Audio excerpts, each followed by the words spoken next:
और उसके अगले दिन आपको डिस्चार्ज कर देते हैं। अच्छा, इसका कारण क्या है? ऐसा ही होता है? तो ये मेनली रहता है आर्थराइटिस की वजह से, जिसे वात कहते हैं। तो आर्थराइटिस एक प्रोग्रेसिव डिजेनरेटिव डिजीज है जिसके अंदर ऊपर की हड्डी जो मेनली वेट बेयरिंग जॉइंट्स पे अफेक्ट करता है, जैसे हिप जॉइंट और नी जॉइंट, घुटने और कूल्हे पे। तो इसके अंदर आप समझ लीजिए ऊपर की हड्डी और ये नीचे की हड्डी है।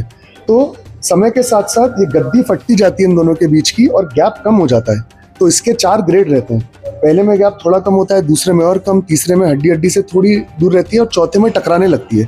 एक बार हड्डी हड्डी से टकराना चालू हो गई तो फिर मरीज को दर्द होता है, उससे शरीर का अलाइनमेंट चेंज हो जाता है, तो पैर अंदर की तरफ या बाहर की तरफ टेढ़े होने लगते हैं, सूजन आ जाती है।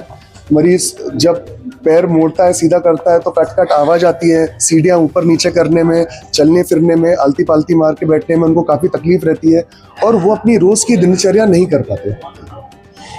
रोबोटिक स्पाइन सर्जरी अगर हम बात करें, robotic joint replacement surgery, knee replacement surgery की बात करें तो ये सबसे लेटेस्ट टेक्नोलॉजी है नी रिप्लेसमेंट सर्जरी में, और निश्चित रूप से इससे काफ़ी फ़ायदे हैं। इसीलिए अभी सारे बड़े शहरों में यही मेथड यूज़ हो रहा है नी रिप्लेसमेंट के लिए और जॉइंट हिप रिप्लेसमेंट के लिए। और यही हमारा प्रयास है कि जो बेस्ट कटिंग टेक्नोलॉजी है उसे ग्वालियर में लाया जाए, लोगों के लिए अफोर्डेबल बनाया जाए, लोगों में अवेयरनेस क्रिएट की जाए कि इस तरह की सर्जरी हमारे यहाँ उपलब्ध है शहर में। उनको इस प्रकार की सर्जरी के लिए बाहर जाने की आवश्यकता नहीं है और ये सर्जरी ग्वालियर में भी की जा सकती है। इसी को ध्यान में रखते हुए हमने इस टेक्नोलॉजी को लेके आए हैं और हमारे पास रोबोटिक नी रिप्लेसमेंट सर्जन्स भी हैं। तो यही हमारा प्रयास है कि इस क्षेत्र के लोगों को जो लेटेस्ट टेक्नोलॉजी है नी रिप्लेसमेंट की और हिप रिप्लेसमेंट की, उसको अवेलेबल कराया जाए और रियायती दरों में उपलब्ध कराया जाए। आयुष्मान कार्ड के तहत इसका इलाज हो रहा है?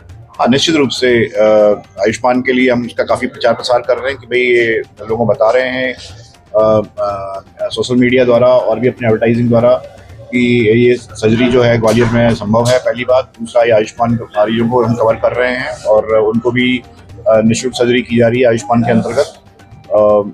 चूँकि ऐसा अभी तक को इस क्षेत्र में कोई भी रोबोटिक सर्जरी के लिए कोई फैसिलिटी नहीं है, पहली फैसिलिटी है। और दूसरा, मेरे को इस बात की भी जानकारी नहीं है कि कोई और हॉस्पिटल, दिल्ली वगैरह का भी कोई हॉस्पिटल या आसपास का कोई हॉस्पिटल रोबोटिक सर्जरी आयुष्मान के अंतर्गत कर रहा है।